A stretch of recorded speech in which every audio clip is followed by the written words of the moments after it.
देखो, अभी हम सूचना एवं संचार प्रौद्योगिकी देख रहे थे।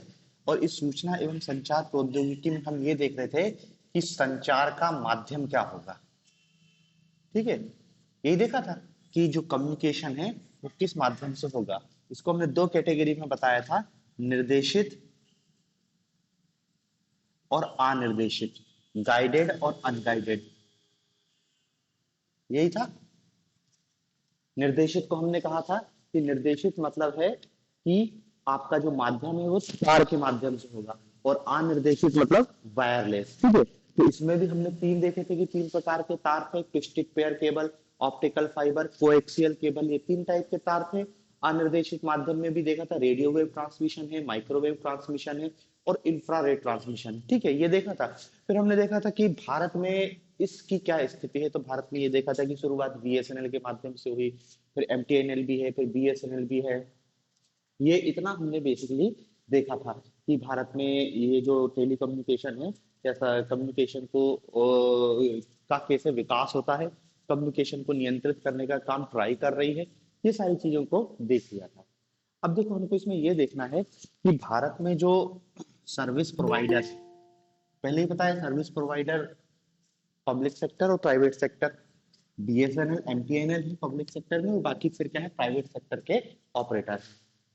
अब देखो, ये जो टेली मोबाइल कम्युनिकेशन की सुविधा दी जा रही है, या जो संचार का माध्यम है, खासकर मोबाइल संचार का जो माध्यम बना है, इसमें क्या है, कुछ जो संचार का माध्यम होता है उनको अलग अलग नाम दिए जाते हैं।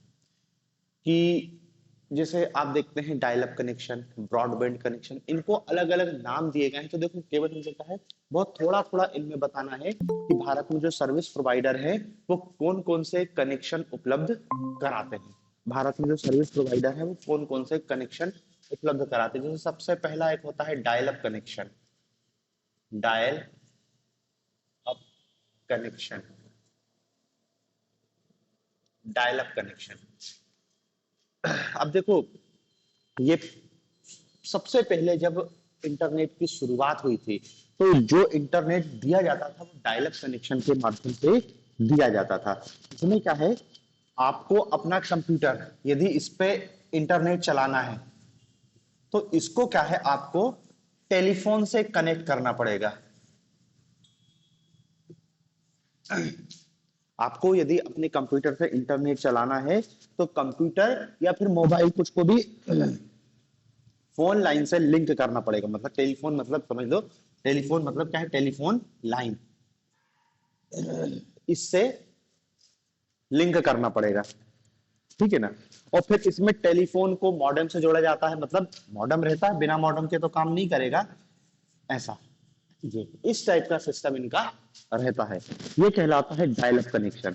अब देखो, इस डायल अप कनेक्शन में एनालॉग सिग्नल का ही उपयोग किया जाता है।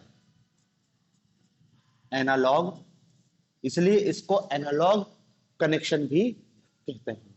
ये बिल्कुल प्रारंभिक रूप है, और इसमें आप इंटरनेट चला रहे हो तो फोन कॉल की सुविधा नहीं होगी। फोन कॉल की सुविधा नहीं, फोन कॉल की सुविधा नहीं होगी।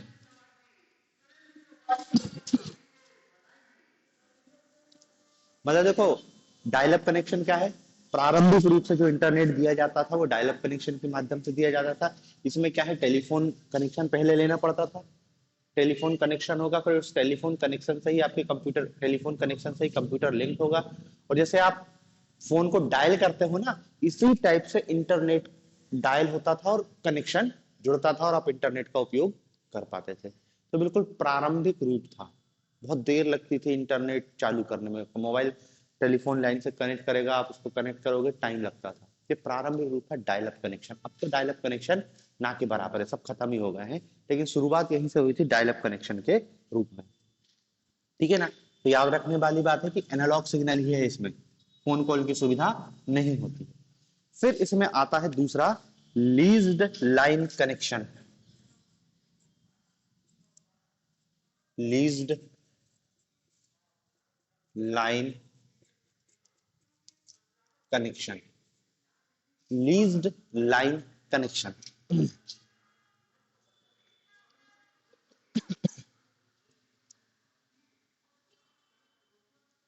देखो इस लीज्ड लाइन कनेक्शन में ये भी डायल अप कनेक्शन का थोड़ा सा अपग्रेडेड रूप है। मतलब इसमें भी क्या है, आपको फोन लाइन की जरूरत पड़ेगी, बिना फोन लाइन के ये भी नहीं चलेगा। मतलब जैसे डायल अप कनेक्शन में आपको फोन लाइन की जरूरत थी, इसमें भी क्या है, टेलीफोन लाइन जरूरी है और टेलीफोन के माध्यम से ही कंप्यूटर पर इंटरनेट चलेगा। हाँ, बस इसमें अंतर क्या होता है, इसमें इंटरनेट की जो स्पीड है वो थोड़ी सी स्टेबल रहती है, इसमें बहुत फ्लक्चुएट होती है इंटरनेट की स्पीड। लेकिन लीज्ड लाइन कनेक्शन में इंटरनेट की स्पीड स्थिर रहती है। ठीक है ना, बाकी तो ज्यादा अंतर नहीं है। डायल अप इसका भी केवल क्या है, आप इंटरनेट के लिए ही टेलीफोन लाइन का उपयोग कर सकते हैं, टेलीफोन पे कॉलिंग की सुविधा नहीं होगी। तो देखो ये डायल अप कनेक्शन है, लीज्ड लाइन कनेक्शन है, ये सब प्रारंभिक रूप है, अब तो आपको देखने को नहीं मिल रहा है, लेकिन आपको फिर भी नाम याद रखना है। फिर तीसरा आया, इसको कहते हैं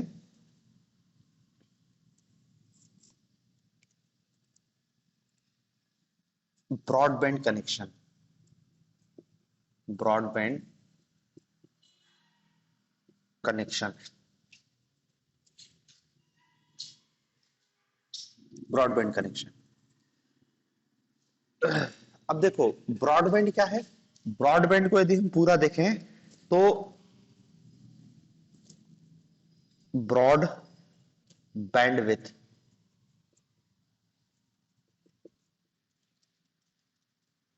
ये broad bandwidth, WI width है।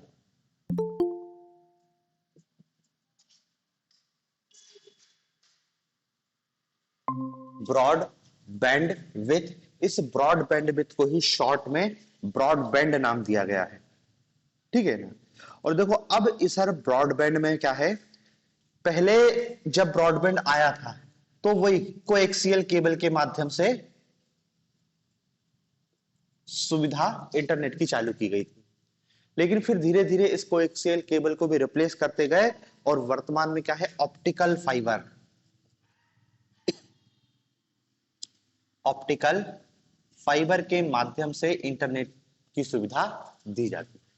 ठीक है ना। तो देखो वर्तमान में जो हमारा ब्रॉडबैंड कनेक्शन चल रहा है वो ऑप्टिकल फाइबर के माध्यम से चल रहा है, मतलब है टेलीफोन लाइन, लेकिन अब वो कैसी है, ऑप्टिकल फाइबर की सुविधा है। इसमें क्या है, रेडियो तरंगों को वो जो क्या कहते हैं, ऑप्टिकल फाइबर पहले ही बताया ना कि प्रकाश के रूप में कन्वर्ट करके और फिर तार के अंदर से उसमें पूर्ण आंतरिक परावर्तन कराया जाता है और इसमें इंटरनेट की स्पीड बहुत तेज होती है।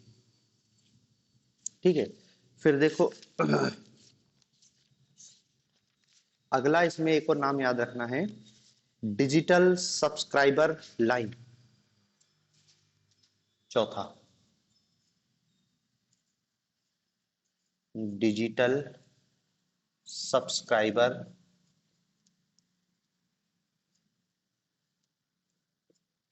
Line, digital subscriber line. अब देखो ये क्या होता है, ये डिजिटल सब्सक्राइबर लाइन, इसको DSL कनेक्शन भी कहते हैं। ये भी दरअसल क्या है, एक प्रकार का ब्रॉडबैंड ही है। ये भी क्या है, डिजिटल सब्सक्राइबर लाइन, ये भी एक प्रकार का ब्रॉडबैंड ही कनेक्शन है। ठीक है ना। लेकिन इस ब्रॉडबैंड कनेक्शन में क्या होता है कि आप कॉल की सुविधा भी आपको उपलब्ध होती है। कॉल की सुविधा मतलब मोबाइल को मॉडेम, और मॉडेम फिर क्या है, कंप्यूटर लाइन से कनेक्ट होता है और तेज स्पीड में आपका इंटरनेट चलेगा और इसमें आपको कॉल की सुविधा भी उपलब्ध होगी। ठीक है ना। तो देखो ये भारत में इंटरनेट चलाने के ऐसी सुविधा है जो केवल वायर से कनेक्टेड है। देखो अभी भी वायरलेस नहीं है, ब्रॉडबैंड की भी स्पीड बहुत है, मिनिमम स्पीड 2 Mbps से ऊपर आपको दिखाई देगी कम से कम, अब तो और बहुत ज्यादा बढ़ गई है, 100 Gbps तक की सुविधा उपलब्ध दे रहा है ब्रॉडबैंड। लेकिन सब लाइन तार से ही चल रहा है, मतलब ये भी सब क्या है, निर्देशित माध्यम के अंतर्गत हम देख सकते हैं। ठीक है, तो देखो तीन चीज याद रखना, dial up connection, lease line connection, ये तो प्रारंभिक रूप है, अब तो देखने को ही नहीं मिलता है। अब केवल चलता है ब्रॉडबैंड कनेक्शन, और ब्रॉडबैंड में भी एक चलता है डिजिटल सब्सक्राइबर लाइन। अब फिर भारत में हमको ये देखना है कि कुछ क्या है वायरलेस इंटरनेट सुविधा उपलब्ध कराने के माध्यम है। वायरलेस टेक्नोलॉजी की कुछ वायरलेस टेक्नोलॉजी है, ये भी सर्विस प्रोवाइडर है जो वायरलेस, मतलब देखो वो कुछ सर्विस प्रोवाइडर सीधे जैसे ब्रॉडबैंड, एयरटेल ब्रॉडबैंड की सुविधा दे रहा है, बीएसएनएल ब्रॉडबैंड की सुविधा दे रहा है, जियो ब्रॉडबैंड की सुविधा दे रहा है। यही लोग फिर क्या है वायरलेस माध्यम से भी हमको क्या है इंटरनेट एक्सेस करने की सुविधा दे रहा है, तो वायरलेस टेक्नोलॉजी। अब इसमें देखो हम सारी चीजों को देख लेते हैं, कौन कौन सी वायरलेस टेक्नोलॉजी है जिसके माध्यम से हम इंटरनेट एक्सेस कर पा रहे हैं, या ऐसी कौन सी वायरलेस टेक्नोलॉजी है जिससे हम एक कंप्यूटर से दूसरे कंप्यूटर को कनेक्ट कर लेते हैं। नेटवर्क टोपोलॉजी पढ़ी थी ना हमने, तो उसमें क्या है हम देख रहे हैं कि वायर से भी कनेक्ट करते हैं, लेकिन कई जगह हम क्या है बिना तार के भी एक दूसरे को कनेक्ट कर सकते हैं। इसमें देखो बहुत सीमित, आपको नाम तो आप जानते ही होंगे, लेकिन कुछ उसमें आपको फैक्ट याद रखना है। जैसे सबसे पहला है ब्लूटूथ, ठीक है ना। ब्लूटूथ क्या है, ये एक वायरलेस तकनीक है जो दो या दो से अधिक इलेक्ट्रॉनिक डिवाइस को आपस में कनेक्ट करने के लिए और कनेक्ट करके डेटा आदान प्रदान कर सकते हैं। मतलब भाई आप ब्लूटूथ, आपको परिभाषा तो लिखना नहीं है, लेकिन परिभाषा लिखने को भी आ जाए तो क्या है ब्लूटूथ एक ऐसी डिवाइस है जो दो या दो से अधिक इलेक्ट्रॉनिक डिवाइस को आपस में कनेक्ट करके डाटा प्रदान करने की सुविधा प्रदान करती है। देख रहे हैं अपने मोबाइल में ब्लूटूथ है, एक मोबाइल से दूसरे मोबाइल को कनेक्ट किया, मोबाइल से कंप्यूटर को कनेक्ट कर सकते हैं, लैपटॉप से कनेक्ट कर सकते हैं, ये सुविधा है ब्लूटूथ। तो देखो ये ब्लूटूथ की परिभाषा है। फिर ये जो ब्लूटूथ तकनीक है 2.4 गीगा हर्ट्ज से 2.8 गीगा हर्ट्ज के बीच रेडियो तरंगों का उपयोग किया जाता है। यही आपको याद रखना है कि ब्लूटूथ कितने हर्ट्ज के बीच काम करता है, 2.4 गीगा हर्ट्ज से 2.8 गीगा हर्ट्ज के बीच की रेडियो तरंगों का उपयोग किया जाता है। फिर दूसरी बात क्या याद रखना है कि इस तकनीक के द्वारा 10 से 50 मीटर की दूरी में डेटा ट्रांसफर होता है। 10 से 50 मीटर की दूरी में डेटा ट्रांसफर होता है। ये रेंज है ब्लूटूथ की, अलग अलग ब्लूटूथ के हिसाब से उसकी रेंज है। किसी की 2 मीटर भी है, किसी की 5 मीटर भी है, किसी की 10 मीटर भी है, अधिकतम 50 मीटर तक है। ठीक है। फिर तीसरी लाइन है अधिकतम 7 डिवाइसों को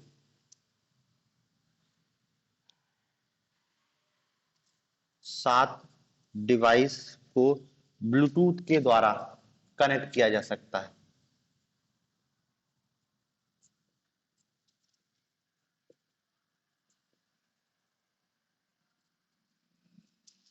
ठीक है, अधिकतम 7 डिवाइस आप ब्लूटूथ के माध्यम से कनेक्ट कर सकते हैं। ठीक है, और देखो रेंज बहुत कम है, तो ये एक टाइप से क्या है लोकल एरिया नेटवर्क, और लोकल एरिया नेटवर्क में भी याद रखना पैन पर्सनल एरिया नेटवर्क के अंतर्गत आती है ब्लूटूथ। ब्लूटूथ है तो लेन मतलब छोटे एरिया का ही भाई 10 से 50 मीटर है, लेकिन लेन में भी आपको याद रखना है कि ब्लूटूथ एक पर्सनल एरिया नेटवर्क का निर्माण करती है। तो देखो ये तीन चीज ब्लूटूथ में याद रखना, 2.4 गीगाहर्ट्ज से 2.8 गीगाहर्ट्ज, रेंज है 10 से 50 मीटर, और अधिकतम आप एक बार में 7 डिवाइसों को ही इसमें कनेक्ट कर सकते हैं, और यह एक पर्सनल एरिया नेटवर्क के अंतर्गत आता है। ठीक है ना। बाकी अब इसका आविष्कारक वगैरह का भी नाम वैसे तो मुश्किल है पूछे, लेकिन फिर भी इसका आविष्कार 1994 में डॉक्टर जॉब हार्स्टन ने किया था।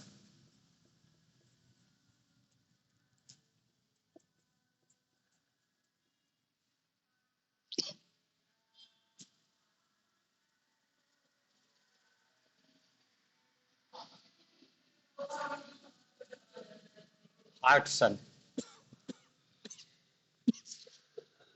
ठीक है ना। और इस ब्लूटूथ का आविष्कारक ये है, लेकिन ये जो ब्लूटूथ नाम है ना, ये डेनमार्क के राजा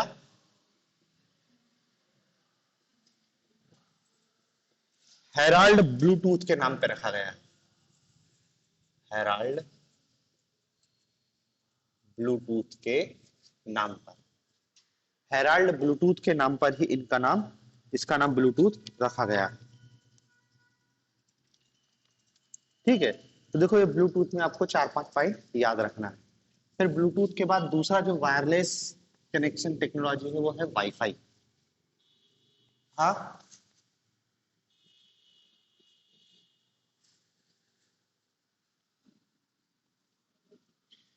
देखो यदि पेन ऑप्शन में है तो पेन ही ऑप्शन में लगाना है, क्योंकि है ये एक प्रकार का पर्सनल एरिया नेटवर्क। यदि ऑप्शन में पेन नहीं है, वो मैन, वैन, लेन और कुछ दे रहा है तो फिर लेन आएगा, लेकिन यदि है तो पेन ही है वो। फिर अगला है वाईफाई। वाईफाई वाईफाई का पूरा नाम है वायरलेस फिडेलिटी।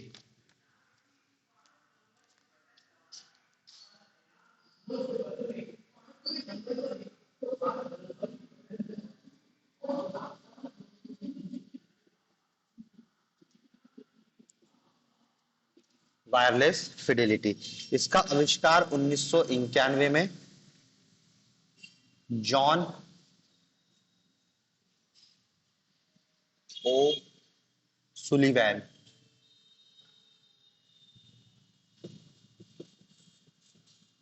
जॉन ओ सुलिवेन ने किया था। ठीक है ना। और वाईफाई भी ब्लूटूथ की तरह ही है, क्या है कि वाईफाई के माध्यम से आप वही कि भाई विभिन्न इलेक्ट्रॉनिक डिवाइस को आपस में कनेक्ट कर सकते हो, मोबाइल से, कंप्यूटर से, आपका हेडफोन है। और आजकल तो हर चीज में क्या है, ब्लूटूथ आ रहा है, वायर का तो सिस्टम ही खत्म हो गया है।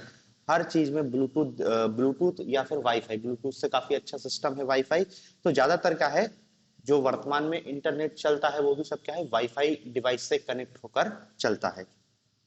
फिर देखो, जो ब्लूटूथ में हमने जो बातें याद रखी थी वही टाइप की बातें यहाँ पर हमको याद रखनी है, कि ये जो वाईफाई तकनीक है ये 2.4 गीगा हर्ट्ज से 5 गीगा हर्ट्ज के बीच है।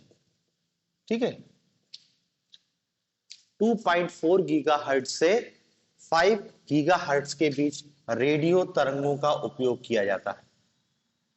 ठीक है ना। तो ब्लूटूथ और वाईफाई की हर्ट्ज तीव्रता में आपको अंतर दिखाई देगा। ठीक है, और इसकी सामान्यतः रेंज 100 मीटर होती है। इसकी सामान्यतः रेंज कितनी होती है, 100 मीटर होती है।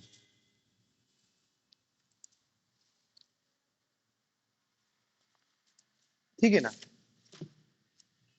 हाँ, तो बस अपने लिए इतना ही है वाईफाई में। वाईफाई का अपन ने फुल फॉर्म देख लिया।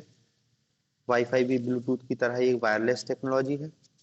दूसरी बात, इसका आविष्कारक भी हमने देख लिया, इसकी अधिकतम रेंज भी हमने देख ली। और ये जो वाईफाई है ये भी एक प्रकार का क्या है, ये पैन नहीं, इसमें आपका याद रखना ये लैन है, लोकल एरिया नेटवर्क है। वाईफाई एक प्रकार का क्या है, लोकल एरिया नेटवर्क में किया जाता है इसका उपयोग।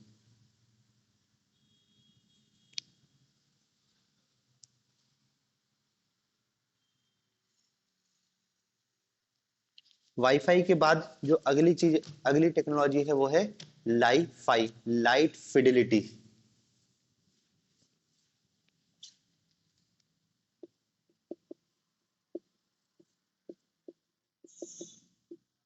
लाइट फिडिलिटी,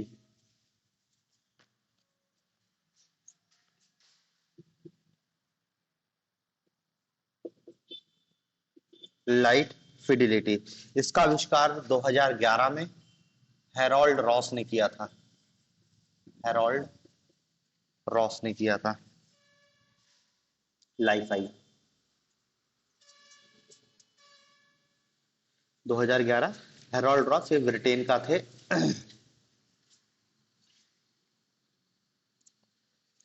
फिर इसमें क्या याद रखना है कि इसमें डेटा भेजने के लिए एलईडी और प्राप्त करने के लिए फोटो डायोड का उपयोग किया जाता है। डेटा भेजने के लिए, डेटा भेजने के लिए लाइट इमिटिंग डायोड और डेटा प्राप्त करने के लिए फोटो डायोड का उपयोग किया जाता है।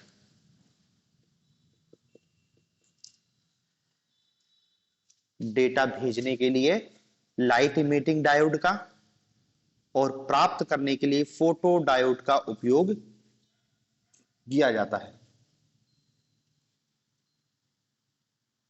ठीक है ना। और देखो वाईफाई ब्लूटूथ वो रेडियो तरंगों पर आधारित है, ये रेडियो तरंगों पर आधारित नहीं है, ये लाइट फाई है, लाइट फिडेलिटी, मतलब लाइट का उपयोग कर रही है। मतलब जो हमारा प्रकाश का स्पेक्ट्रम रहता है ना, जो सौर प्रकाश का जो स्पेक्ट्रम देखा है, स्पेक्ट्रम मतलब वो बेजानी हापी नाला वाला नहीं, सौर प्रकाश का स्पेक्ट्रम की गामा किरणें, एक्स किरणें, रेडियो तरंगे, माइक्रोवेव, ये जो उनका क्रम रहता है, इसमें रेडियो तरंगों का उपयोग अपन क्या है वाईफाई और ब्लूटूथ में कर रहे हैं, लेकिन लाईफाई में जो विजुअल प्रकाश है ना, दृश्य प्रकाश, इसका उपयोग करके हम डेटा का संचार करते हैं। ठीक है ना। और इसमें क्या है, उच्च गति से संचार होता है। देखो क्रमिक रूप से है, ब्लूटूथ में डेटा बहुत स्लो स्पीड में जाता है, ब्लूटूथ से ज्यादा स्पीड में वाईफाई की कनेक्टिविटी है, और वाईफाई से बहुत ज्यादा कनेक्टिविटी क्या है, लाईफाई की है। मतलब क्रम से यदि जमाए ना, तो सबसे कम ब्लूटूथ की, फिर वाईफाई की, और सबसे तेज लाईफाई की। ठीक है, तो ये इतनी चीज क्या है, याद रखना है इसमें। फिर इसमें एक और चीज है, ये हो गई लाइट फिडिलिटी। फिर एक और शब्द आता है जिसे कहते हैं WiMAX technology. Y max,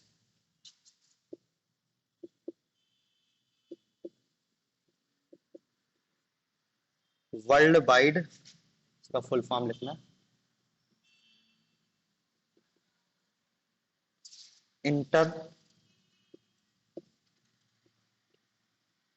इंट्रोपेराबिलिटी,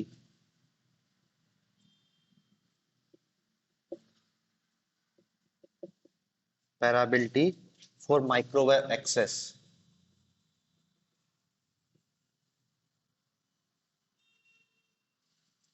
for microwave access.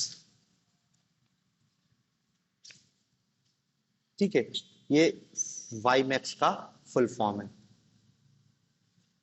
Y max की जो रेंज होती है वो 25 से 50 किलोमीटर होती है, 25 से 50 किलोमीटर होती है इसकी रेंज।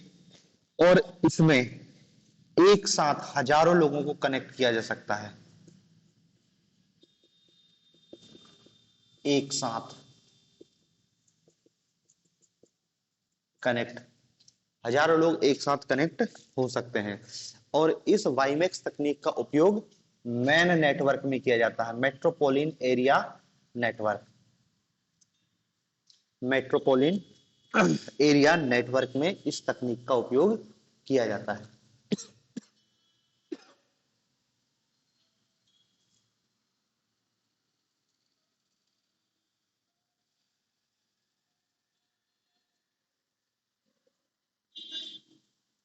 ठीक है ना। तो वाईफाई, लाईफाई, वाईमैक्स, ब्लूटूथ, ये सब क्या है, वायरलेस टेक्नोलॉजी है, जिसके तहत हमको क्या है, एक इलेक्ट्रिक डिवाइस से हम दूसरे इलेक्ट्रॉनिक डिवाइस को कनेक्ट करके और डेटा का हम ट्रांसफर तेजी से करते हैं। थोड़ा थोड़ा अंतर है सब में स्पीड के हिसाब से। अब देखो इसके फुल फॉर्म में आपको समझ आ रहा है, world wide interoperability for microwave access, microwave तरंग, समझ रहे हैं ना। कोई रेडियो तरंग का उपयोग कर रहा है, कोई विजुअल प्रकाश का उपयोग कर रहा है, कोई माइक्रोवेव का उपयोग कर रहा है, अलग अलग तरंगों का उपयोग करके डेटा संचरण की सुविधा प्रदान कर रहा है। फिर एक तकनीक और आती है, इसको कहते हैं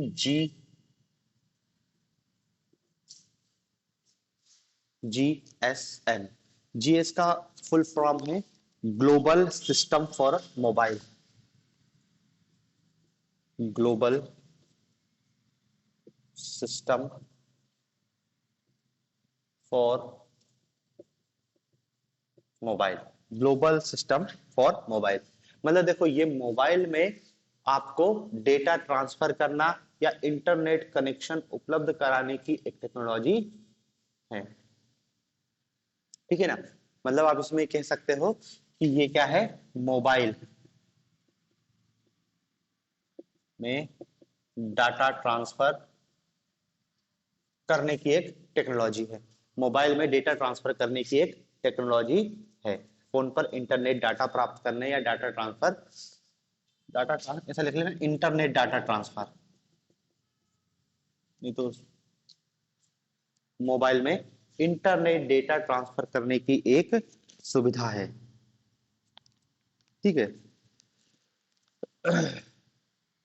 देखो मोबाइल में जो सिम होती है ज्यादातर, अब अभी जब तक 4G टेक्नोलॉजी नहीं आई थी, उसके पहले की जो टेक्नोलॉजी थी वो इसी जीएसएम टेक्नोलॉजी पर काम करता था। मोबाइल में जो सिम लगी रहती थी, सिम के तहत से ही क्या है वो नेटवर्क पकड़ता था और उसी से क्या है इंटरनेट चलता था। तो आपको याद रखना है GMS, GSM technology, global system for mobile, SIM card के माध्यम से इसमें होता है। फिर एक जीएसएम होता था, फिर एक आता था CDMA, CDMA code division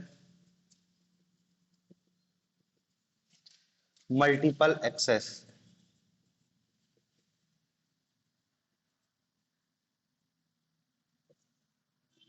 code division multiple access, ये भी मोबाइल के लिए ही है।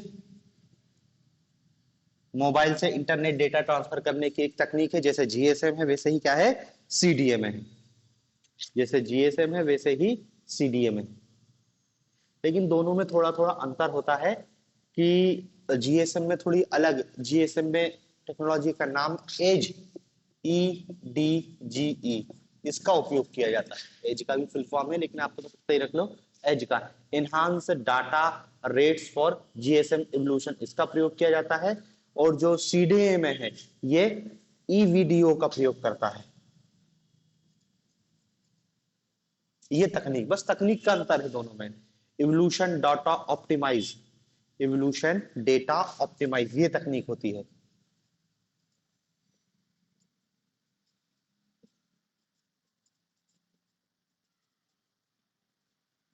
ऑप्टिमाइज्ड। और एज, एज का फुल फॉर्म क्या है, एनहांस डेटा रेट्स,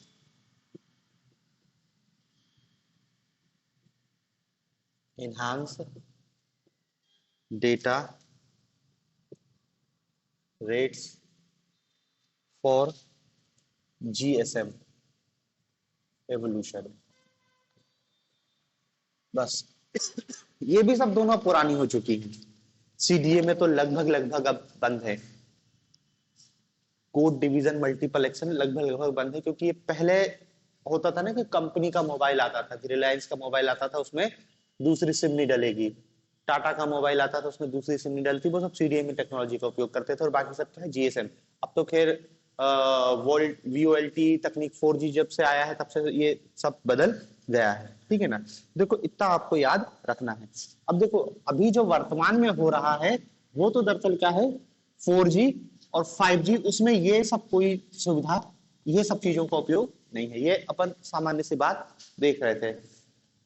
अभी जो चल रहा है वो क्या है 4G है ज्यादातर, और 5G की तैयारी हो गई है, बहुत ट्रायल के तौर पर चालू भी कर दिया गया है देश के कुछ शहरों में। और आने वाले समय में हमको क्या है 5G ही दिखाई देगा और 6G की चर्चा होने लगी, ठीक है ना। तो देखो हमको केवल पढ़ना क्या है 5G, लेकिन उस 5G को पढ़ने से पहले हमको थोड़ा सा 1G से शुरुआत करनी पड़ेगी कि ये होता क्या है 1G। 1G का फुल फॉर्म है first generation, first generation 1G के मोबाइल, मोबाइल की जो शुरुआत हुई है प्रथम पीढ़ी का मोबाइल, इसकी शुरुआत 1980 यूएसए से हुई, 1980 यूएसए से।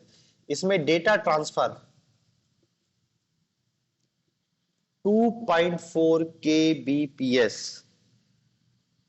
2.4 किलोबिट्स पर सेकेंड, इतना कम, बहुत स्लो। ये केवल एनालॉग सिग्नल पर आधारित था, एनालॉग सिग्नल पर आधारित था, और ये केवल फोन पर वॉइस कॉल की सुविधा देता था। केवल वॉइस कॉल, मतलब मैसेज की सुविधा नहीं थी, केवल वॉइस कॉल की सुविधा थी फर्स्ट जनरेशन के मोबाइल में। फिर इस फर्स्ट जनरेशन को सुधार के आता है 2G, second generation mobile, mobile की दूसरी पीढ़ी। इस 2G की शुरुआत हुई थी 1990 में फिनलैंड में। 1990 फिनलैंड, 1990 फिनलैंड। इसमें डेटा ट्रांसफर की गति बढ़ जाती है और 64 kbps हो जाती है, 64 kbps डेटा की स्पीड। फिर ये एनालॉग को बदल के क्या हो जाता है, ये डिजिटल, डिजिटल सिग्नल का इसमें उपयोग किया जाता है। और इस 2G में अब देखो वॉइस कॉल तो है ही, इसमें SMS भी आ गया, MMS भी आ गया। MMS मतलब समझ रहे ना, वीडियो ट्रांसफर की सुविधा भी आ गई, ऑडियो ट्रांसफर की सुविधा भी आ गई, MMS, ये सारी सुविधाएं इसमें आ गई हैं, जिसको हम क्या कह रहे हैं 2G। मेल, आप ईमेल कर सकते हो इन फोनों के माध्यम से, ये सब क्या है 2G है। फिर 2G के बाद आई है थर्ड जनरेशन 3G।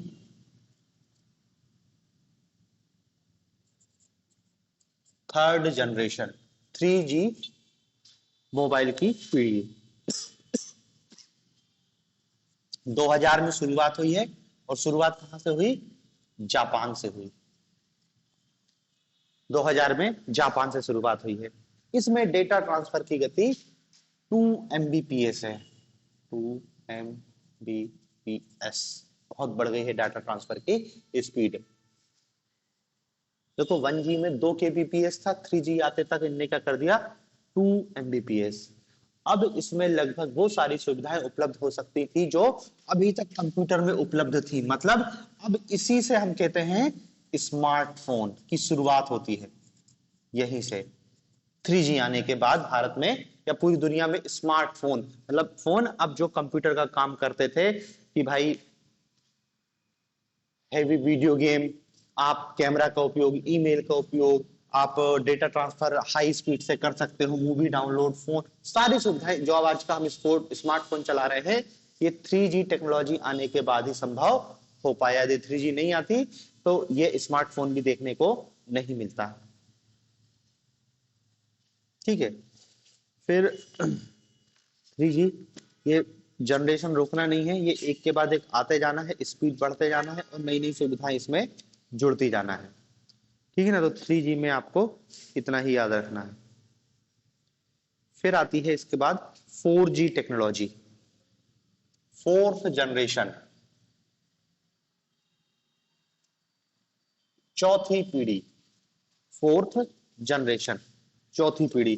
चौथी पीढ़ी की शुरुआत होती है 2010 दक्षिण कोरिया, 2010 दक्षिण कोरिया।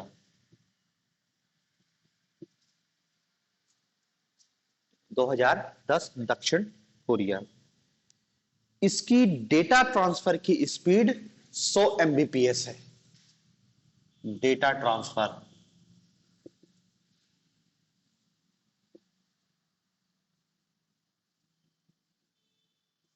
100 Mbps, अत्यधिक उच्च गति, 100 Mbps की स्पीड से इसमें डेटा का ट्रांसफर होता है।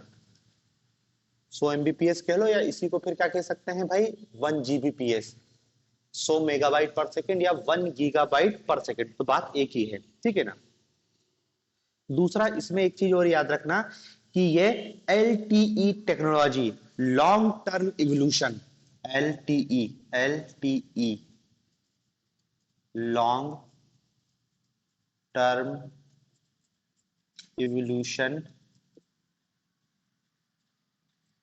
टेक्नोलॉजी पर आधारित है, ये याद रखना, लॉन्ग टर्म इवोल्यूशन टेक्नोलॉजी पर आधारित है।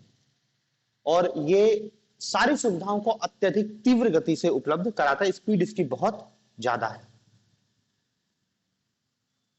ठीक है, फिर 4G के बाद आ गया 5G, fifth generation of mobile communication technology.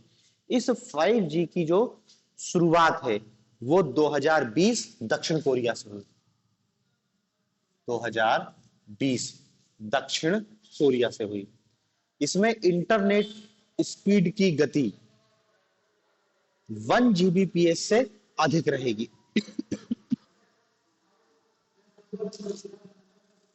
1 Gbps से अधिक, मतलब देखो फोर्थ जनरेशन में अधिकतम हो रही है 1 Gbps, इसमें 1 Gbps तो शुरुआत है, मतलब 1 Gbps से तो ऊपर ही जाएगा डेटा ट्रांसफर की स्पीड फिफ्थ जनरेशन में। ठीक है ना, तो देखो ये आपकी फिफ्थ जनरेशन है, और इस फिफ्थ जनरेशन की जो मोबाइल टेक्नोलॉजी में है, अब देखो हर टेक्नोलॉजी में क्या है, एक ही चीज पर फोकस है, डेटा ट्रांसफर की स्पीड बहुत ज्यादा बढ़ रही है। 1G से 1G 2 Kbps से चालू हुआ था, और देखो 5G आने के बाद 1 Gbps तक की स्पीड पहुंच गई, मतलब जो डेटा ट्रांसफर की रफ्तार है वो अत्यधिक तेजी से बढ़ रही है। ठीक है ना, अब देखो हालांकि हम भारत में देखें तो हम भारत में अभी जो 4G टेक्नोलॉजी यूज कर रहे हैं 4G, और 4G में डेटा ट्रांसफर की स्पीड क्या है 100 Mbps, लेकिन भारत में ऐसा नहीं है। भारत में आप जो 4G टेक्नोलॉजी उपयोग कर रहे हैं उसमें स्पीड टेस्ट एक ऐप होता है, उस स्पीड टेस्ट से देखना ज्यादा से ज्यादा 25 Mbps आएगा। कभी आ गया तो बहुत, जैसे नेटवर्क बहुत तगड़ा है और ज्यादा एक्सेस नहीं हो पा रहा तो 50 Mbps, नहीं तो 25 Mbps, 10 Mbps, 15 Mbps, बस इसके आसपास 4G हमारा खत्म है। तो मतलब ये भारत में टेक्नोलॉजी की कमी है कि जो टेक्नोलॉजी जो 4G टेक्नोलॉजी जो कह रही है कि 100 Mbps है, पूरी दुनिया में वो 100 Mbps है। आजकल इंटरनेट स्पीड की भी रैंकिंग आती है, जैसे आती है ना भुखमरी सूचकांक, वैसे इंटरनेट सूचकांक आता है कि किस देश में कितनी स्पीड से डेटा एक्सेस होने की स्पीड है। तो हमारी जो 4G है वो 100 Mbps नहीं। तो अब देखो हम बेसिक पीछे चल रहे हैं, हमारा जो 5G होगा ना, तो 5G कह रहा है 1 Gbps, लेकिन भारत में कभी 1 Gbps नहीं दे पाएगा, क्योंकि जब 4G हम लोग 100 Mbps पे नहीं चला पा रहे हैं तो 5G कहां चला पाएंगे। दूसरी चीज, एक चीज और याद रखो कि ये जो स्पीड हमारे लिए तो क्या है कि हम इसको ऐसा समझते हैं कि भैया 1 GB की मूवी 5 सेकंड में डाउनलोड हो जाएगी, 1 Gbps की स्पीड बहुत तेज स्पीड है। हमारे लिए तो टेबल क्या है, डाउनलोडिंग की स्पीड है कि हमने वीडियो डाउनलोड कर लिया, मूवी डाउनलोड कर लिया, वीडियो अपलोड कर लिया, तो बहुत तेजी से ये अपलोडिंग डाउनलोडिंग का काम होगा। लेकिन याद रखो ये जो जनरेशन बदल रही है ये केवल डेटा ट्रांसफर की स्पीड नहीं बढ़ा रही, इसमें फिर अब बहुत सारी चीजों का उपयोग किया जाता है। देखो मैं आपको कुछ शब्द बताता हूं जो अपन अभी नहीं पढ़ रहे हैं लेकिन आगे आपको पढ़ने को मिलेंगे। बहुत सारे शब्द, मतलब क्या है, जो ये 4G 5G और अब जो 6G टेक्नोलॉजी की बात कर रहे हैं उस पर बात की जा रही है। देखो एक शब्द होता है IoT, internet of things.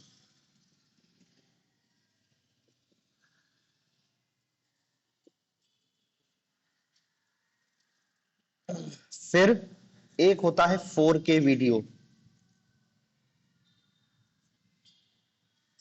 Internet of things, 4K video, edge computing, edge computing,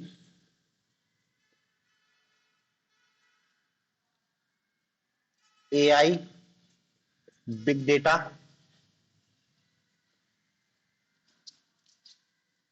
फिर एक और होता है sensor embedded network,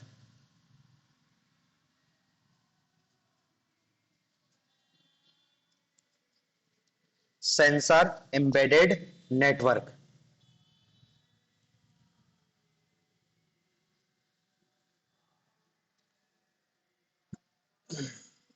cloud computing, cloud computing, और इसमें जोड़ सकते हैं ड्राइवर रहित परिवहन, ड्राइवर रहित परिवहन, ड्राइवरलेस कार की जो बात कर रहे हैं, ठीक है ना। तो देखो, आप उससे पूछे कि 5G के अनुप्रयोग क्या है, जो मोबाइल की जनरेशन बदल रही है, ये बदलाव क्या है। तो भाई ये तो हमने प्री के हिसाब से देख लिया कि डेटा ट्रांसफर की स्पीड बढ़ रही है, लेकिन डेटा ट्रांसफर की स्पीड क्यों बढ़ा रहा है। आप हम तो केवल क्या है अपलोडिंग की, भाई मूवी डाउनलोड हो जाएगी 1 सेकंड में, तो इतना सारा प्रपंच मूवी डाउनलोड के लिए थोड़ी कर रहे हैं। ये सारा प्रपंच हो रहा है इसके लिए। ये है 5G टेक्नोलॉजी के अनुप्रयोग। 5G टेक्नोलॉजी के अनुप्रयोग देखो, जैसे पहला शब्द है internet of things. Her electronic device को इंटरनेट से कनेक्ट किया जाएगा। देखो अभी की स्थिति में क्या है, हमारे घरों में हम केवल क्या है अपना मोबाइल कैसे कनेक्ट कर रहे हैं, इंटरनेट से। वाईफाई लगा है और वाईफाई से मोबाइल कनेक्ट कर लिया, आपका स्मार्टफोन है, उस स्मार्टफोन को कनेक्ट कर लिया। अब ये चीज एक्सपांड हो रही है, आपके घर में जो भी इलेक्ट्रॉनिक डिवाइस होगी वो सब किससे कनेक्ट होगी, इंटरनेट से कनेक्ट होगी। देखो अभी तक तो केवल अपना आप अपना फोन और लैपटॉप करते थे, अब वर्तमान घरों में जो टीवी आ रहा है, एंड्रॉइड टीवी हो रहा है, वो भी वाईफाई के थ्रू कनेक्ट हो रहा है, उसी के तहत चल रहा है। आपका टीवी, आपका पंखा, आपका फ्रिज, आपका एसी, जो भी इलेक्ट्रॉनिक डिवाइस होगा वो किससे कनेक्ट होगा, इंटरनेट से कनेक्ट होगा। और ये इंटरनेट से कनेक्ट करना ही कहलाता है इंटरनेट ऑफ थिंग्स। आगे चर्चा करेंगे, अभी बस मैं आपको थोड़ा थोड़ा बता दे रहा हूं कि जितने भी आपके डिजिटल उपकरण हैं, जितने भी इलेक्ट्रॉनिक उपकरण हैं, उन सबको हम क्या है वाईफाई या वायरलेस टेक्नोलॉजी से कनेक्ट करके, और वो हम क्या है उसको फिर उनका उपयोग करना ही इंटरनेट ऑफ थिंग्स कहलाता है। मतलब पंखा, टीवी, कूलर, जो भी इलेक्ट्रॉनिक डिवाइस है वो वायरलेस के तहत इंटरनेट से जुड़ गया है। अब जैसे स्मार्टफोन से आप उनको कर सकते हो, यही से इसी से मिलता जुलता है ये सेंसर एम्बेडेड नेटवर्क। हर चीज में सेंसर का उपयोग कर रहे हैं। जैसे आजकल जो कार आ रही है, कार में चारों तरफ सेंसर है, आगे सेंसर लगा है, पीछे सेंसर लगा है, आपका जो मिरर है उसमें सेंसर लगा है। वो सेंस कर ले रहा है कि आजू बाजू कोई गाड़ी है या नहीं है, गाड़ी की स्पीड स्लो कर दे रहा है, गाड़ी की स्पीड बढ़ा दे रहा है। मतलब ड्राइवर को बहुत आराम, और कोई बहुत महंगी गाड़ी नहीं, 20-25 लाख की गाड़ी में ये सब सेंसर एम्बेडेड नेटवर्क आ रहा है। सेंसर एम्बेडेड नेटवर्क मतलब देखो वही, जैसे अभी चलता था ना कि शाम के समय लाइट अपने आप जल जाएगा, कमरे में कोई नहीं है लाइट अपने आप बंद हो जाएगा, जैसे कमरे में आप आए आपने दरवाजा खोला और लाइट चालू हो गया। मतलब कुछ दिन में आपके घर में जो स्विच उच है ना, ये भी सब खत्म। सेंस करेगा, हर चीज में सेंसर लगा हुआ है। इवन बायोटेक्नोलॉजी में पढ़ते हैं ना, मनुष्य के शरीर में भी सेंसर लग जाएगा, वो लगातार सेंस करेगा। अभी तो क्या है कि हमको थोड़ी सी तबीयत खराब होती तब जाके हम डॉक्टर के पास जाते हैं, डॉक्टर हमारा बीपी चेक करता है और बोलता है तुम्हारा बीपी बढ़ा हुआ है, दवाई लिख देगा, आराम करो। अब ऐसा सेंसर लग जाएगा जो लगातार हमारा बीपी चेक कर रहा है, लगातार हमारी हार्ट बीट, हमारा कोलेस्ट्रॉल, जैसे ही बीपी हुआ फट से सेंसर के थ्रू आपके स्मार्टफोन में मैसेज आ जाएगा आपका बीपी बढ़ रहा है। ऐसा हर जगह सेंसर। तो अब आप खुद सोचो, जब इतने सारे सेंसर एक डिवाइस से कनेक्ट होंगे, आपके घर में एक वाईफाई डिवाइस लगी उससे कनेक्ट होंगे, तो इन सबको एक साथ काम करने के लिए कितनी स्पीड के डेटा ट्रांसफर की जरूरत होगी। आप गाड़ी चला रहे हो, गाड़ी में 50 सेंसर लगे हुए हैं, हर चीज को सेंस कर रहे हैं। और यदि उसमें क्या है 5G 6G टेक्नोलॉजी जैसा तेज डाटा ट्रांसफर की सुविधा नहीं होगी, काम ही नहीं कर पाएगा। भाई इसके जो पुरानी यदि आप डेटा ट्रांसफर की तकनीक देखो, 3G या 2G में जाओ तो वहां क्या होता था, आपने क्लिक किया वो ऐसा घूम रहा है। अब इतना यहाँ पे तो क्या है सेंसर एम्बेडेड नेटवर्क चल रहा है, हर चीज सेंस करके काम हो रहा है। तो इसके लिए चाहिए 5G। ये एआई पे भी, एआई को तो खैर अपन को चैप्टर ही पढ़ना है, बिग डेटा भी पढ़ेंगे।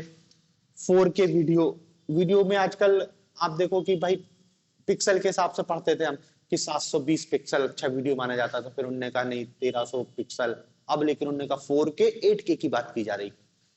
उसके लिए चाहिए एज कंप्यूटिंग के लिए चाहिए, क्लाउड कंप्यूटिंग के लिए चाहिए, ड्राइवरलेस कार के लिए चाहिए।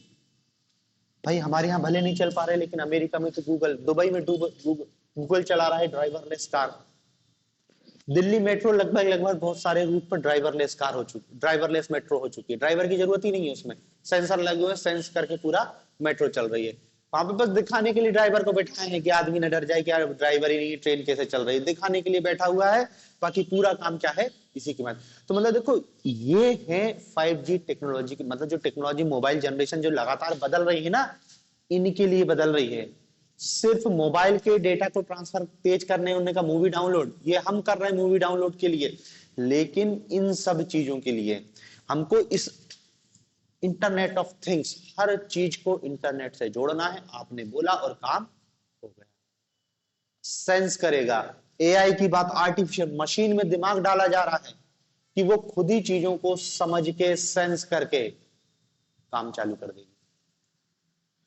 अभी देखते ना, अभी पढ़ेंगे अपन अमेजोन का डिवाइस आता है एलेक्सा, एप्पल वाले श्री करते हैं, गूगल वाले हेलो गूगल करते हैं, सब एआई डिवाइस है, उनसे बोलो और वो काम कर दे रहे हैं। अभी वो घर में कनेक्ट है, एलेक्सा उन्होंने कहा फैन ऑन कर दो, उनने फैन ऑन कर दिया। इसको और आगे बढ़ाएंगे, बोलने की भी जरूरत नहीं पड़ेगी, वो टेम्परेचर को सेंस करेगा, पंखा चालू हो जाएगा, एसी चालू हो जाएगा, कोई कमरे में नहीं है वो बंद हो जाएगा। सेंसर एम्बेडेड नेटवर्क, इन सब के लिए है टेक्नोलॉजी का विकास 5G, और 5G के बाद 6G। अब 6G तो केवल कॉपी किताब में ही है, उसमें हमारा कोई काम का नहीं है, छठवीं पीढ़ी का है। जापान में 6G के संदर्भ में शुरुआत हो गई है, और 6G में 1 टेराबाइट पर सेकेंड डेटा ट्रांसफर की स्पीड, मतलब 1 Gbps से भी उसे टीबी तक पहुंचाएगा 6G। ठीक है ना, तो ये जो जी बदल रहा है ना, वो इनके लिए बदल रहा है, सिर्फ मूवी डाउनलोड करने का नहीं है, धीरे धीरे करके इस दिशा में आगे बढ़ा जा रहा है। इसलिए क्या है, इन सब के लिए डेटा ट्रांसफर, जितना ज्यादा डेटा ट्रांसफर की गति रहेगी, ये टेक्नोलॉजी उतना ही अच्छा काम कर पाएगी, और नहीं ये तो कोई काम की नहीं। ठीक है ना, तो देखो ये हमारा जो संचार है वो कंप्लीट है। संचार की विधियां, संचार कैसे हो रहा है, कम्युनिकेशन कैसे हो रहा है, वायरलेस कैसा है, वायर कैसा है, सारी चीजों को हमने देख लिया है। और इसमें जो मूल रूप से है वो आपको केवल क्या है, वायरलेस वाला ज्यादा याद रखना है कि वाईफाई क्या है, ब्लूटूथ क्या है, वाईमैक्स क्या है, और थोड़ा सा मोबाइल जनरेशन की पीढ़ियां याद रखना है कि किस पीढ़ी में डेटा ट्रांसफर की स्पीड क्या है और शुरुआत कहां से किससे हुई है। बाकी जो 5G के अनुप्रयोग हैं, अभी अपन इन शब्दों को पढ़ेंगे, जब इंटरनेट को पढ़ेंगे तो एक बार इन सब चीजों को और अच्छे से देख लेंगे। ये शब्द भी आपको पेपर में क्वेश्चन के रूप में पूछ सकते हैं। ठीक है ना, तो देखो ये आपकी समझ लो कि डेटा संचार वाला टॉपिक हमारा कंप्लीट होता है। ठीक है ना, हमारा कंप्यूटर, हमारा नेटवर्किंग, और इसी के साथ हमारा क्या है, ये डेटा ट्रांसफर, या इसको हम कह सकते हैं कि संचार कैसे होता है भारत में, इस चीज को हमने देख लिया। अब देखो इसमें हमारा जो नेक्स्ट टॉपिक है वो है इंटरनेट, इसी को पढ़ लेते हैं। इंटरनेट, इंटरनेट क्या होता है और हमारे लिए कौन कौन सी काम की चीज है इंटरनेट के संदर्भ में। तो देखो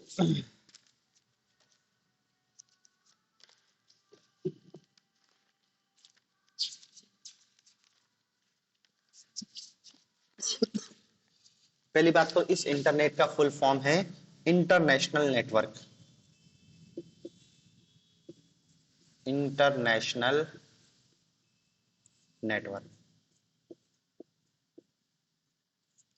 इंटरनेशनल नेटवर्क। इस इंटरनेशनल नेटवर्क में ये मतलब इंटरनेशनल नेटवर्क का ही संक्षिप्त रूप है। फिर आपको इसमें कुछ इसका इतिहास थोड़ा सा ध्यान रखना है कि कहां से इंटरनेट की शुरुआत हुई। तो देखो इंटरनेट की जो शुरुआत है, एक तो दो तीन व्यक्तियों का नाम याद रखना। 1962 एक व्यक्ति हैं जिनका नाम है जेसी लिक लाइडर, जेसी लिक लाइडर। जेसी लिकलाइडर। जेसी लिकलाइडर वो सर्वप्रथम व्यक्ति हैं जिन्होंने इंटरनेट की स्थापना का विचार दिया। ये केवल विचार देने वाले व्यक्ति हैं, ठीक है, जेसी लिकलाइडर। लेकिन वह व्यक्ति जिसको इंटरनेट का जनक कहा जाता है या इंटरनेट का पिता कहा जाता है वो है अमेरिकी वैज्ञानिक विंटर गे।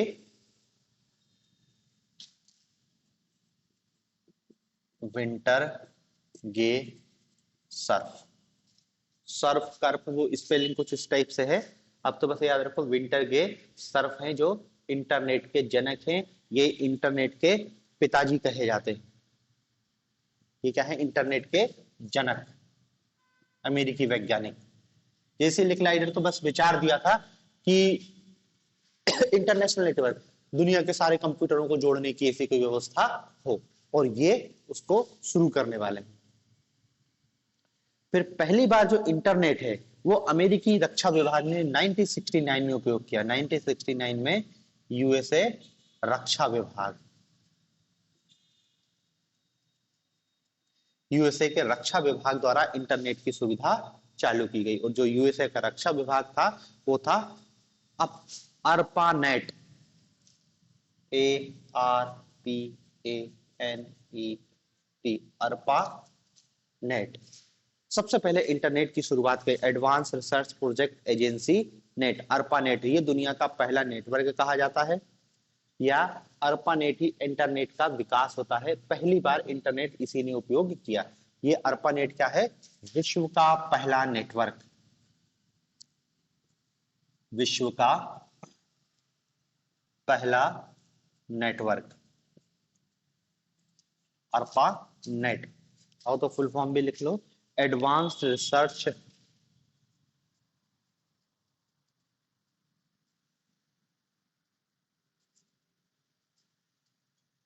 Advanced research project agency.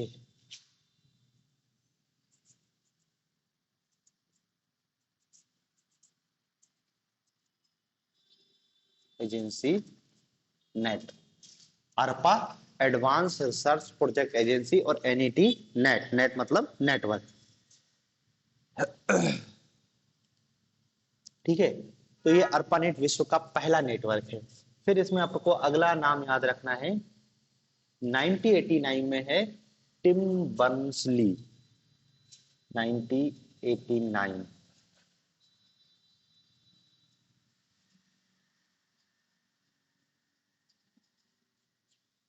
इसने कंप्यूटर या इंटरनेट को एक नया आयाम दिया। इसने क्या किया? डब्ल्यू वर्ल्ड वाइड वेब का आविष्कारक है ये।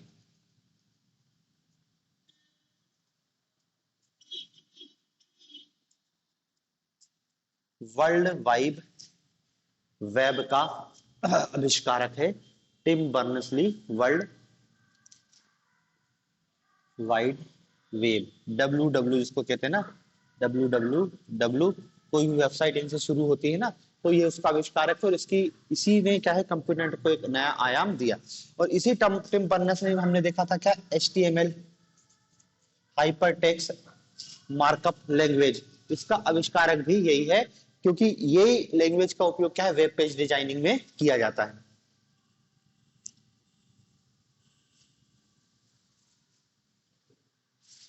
ठीक है, और फिर इसमें नाम एक सन याद रखना, 1990 1990 इंटरनेट आम लोगों के लिए खोल दिया गया है।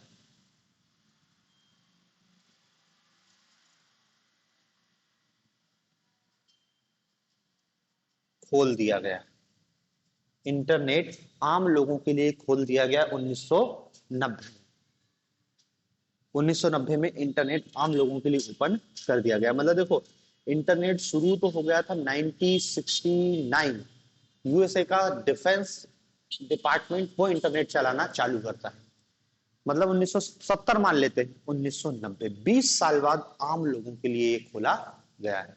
तो स्वाभाविक सी बात है कि आम लोग अब जब 1990 से इंटरनेट का उपयोग कर रहे हैं, हमारे यहाँ थोड़ा सा लेट आया भी देख लेते हैं, तो स्वाभाविक सी बात है कि अमेरिकी रक्षा विभाग उससे कुछ और एडवांस, मतलब इंटरनेट में ही कुछ और एडवांस चीज का उपयोग कर रहा होगा। देखो, वो आम आदमी के लिए दे रहा है, मतलब उसके पास कुछ और अच्छा आ गया होगा, मतलब इंटरनेट में ही उसमें कुछ और उसने सुविधाएं जुटा ली होंगी। ठीक है, फिर देखो इसी में थोड़ा सा मैं भारत में भी विकास बता दे रहा हूँ इंटरनेट का। भारत में एक दो पॉइंट भारत में भी याद रखना कि भारत में जो इंटरनेट सेवा है 15 अगस्त 1995 बीएसएनएल के द्वारा शुरू की गई।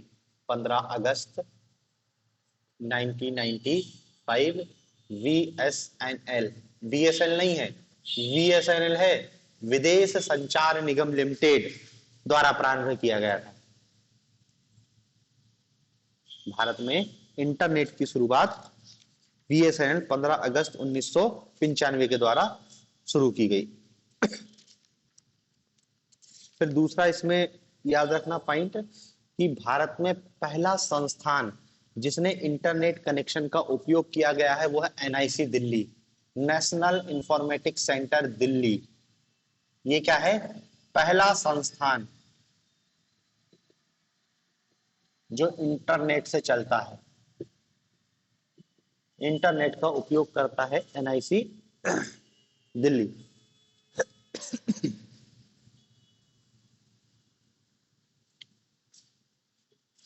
फिर भारत में इंटरनेट के संदर्भ में 1996 भारत में मुंबई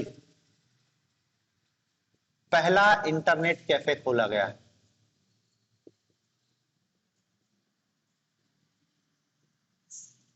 भारत में पहला इंटरनेट कैफे मुंबई में खोला गया।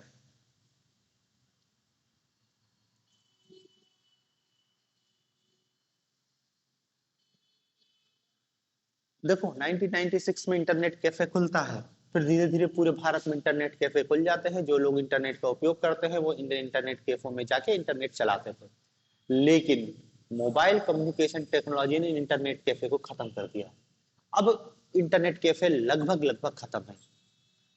खत्म हो मतलब उनने अब अपना रूप बदल लिया है। जैसे अपने यहाँ वो क्या कर रहे हैं, एमपी ऑनलाइन, ज्यादातर इंटरनेट कैफे क्या है, एमपी ऑनलाइन के तहत फॉर्म भर रहे हैं, कोई कियोस्क बैंक का उपयोग कर रहा है, कुछ ना कुछ है। लेकिन इंटरनेट, अब आदमी इंटरनेट कैफे का उपयोग करने के लिए कैफे नहीं जाता, बल्कि आज से 5 साल पहले 6 साल पहले ही व्यक्ति वहां पे कैफे में जाता था। वहां पे नाम लिखो, अपनी आईडी दो, 1 घंटे आधे घंटे के वो 10 रुपए 5 रुपए ऐसा लेते थे। कैफे चल, पूरे देश में कैफे खुलते हैं। लेकिन 1996 से अगले 15 सालों में अब कैफे लगभग बंद है। कोई इंटरनेट का उपयोग करने कैफे नहीं जा रहा, क्योंकि स्मार्टफोन आ गया है। मतलब देखो टेक्नोलॉजी कितनी तेजी से बदल रही है। ठीक है। फिर भारत में पंजीकृत पहला वेबसाइट डोमेन, भारत में पंजीकृत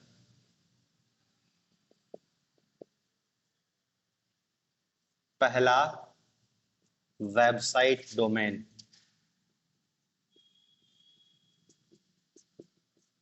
rediff.com, rediff.com।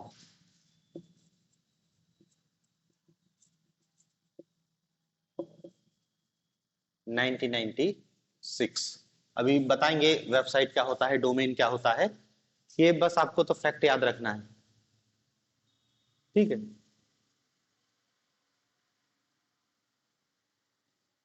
बस इतनी चीज है भारत में इंटरनेट के विकास के संदर्भ में। अब हमको ये समझना है कि इंटरनेट के कार्यप्रणाली कैसे है, इंटरनेट के घटक कौन कौन से हैं, और इंटरनेट में हमको जो, देखो पेपर में क्या आता है वो हमको उधर फोकस कर रहा है। इंटरनेट उपयोग सभी कर रहे हैं, लेकिन पेपर में जो क्वेश्चन आता है वो नहीं बनता है। कुकीज क्या होती है, वेब पेज क्या होता है, ब्राउजर क्या होता है, ब्राउजर कितने प्रकार के होते हैं, ब्राउजर क्या होता है, सर्च इंजन क्या होता है, कौन से प्रमुख ब्राउजर हैं, कौन से प्रमुख सर्च इंजन हैं, कौन सा ऐसा व्यक्ति है इंटरनेट के संदर्भ में जो हमारे काम का है, वेब पेज क्या होता है। ये कुछ चीजों को, मतलब जो इंटरनेट से संबंधित शब्दावली है, उन शब्दावली को हमको पढ़ना। हमको इंटरनेट में बस ये इंटरनेट का विकास क्रम और इंटरनेट से जुड़ी हुई शब्दावली, शब्दावली से बहुत हर साल क्वेश्चन आप देखोगे, कुकीज क्या है पूछा जा चुका है। ऐसे कुछ शब्द हैं जिनको हमको समझना है, ठीक है ना। तो इनको अपन अब कल देखेंगे।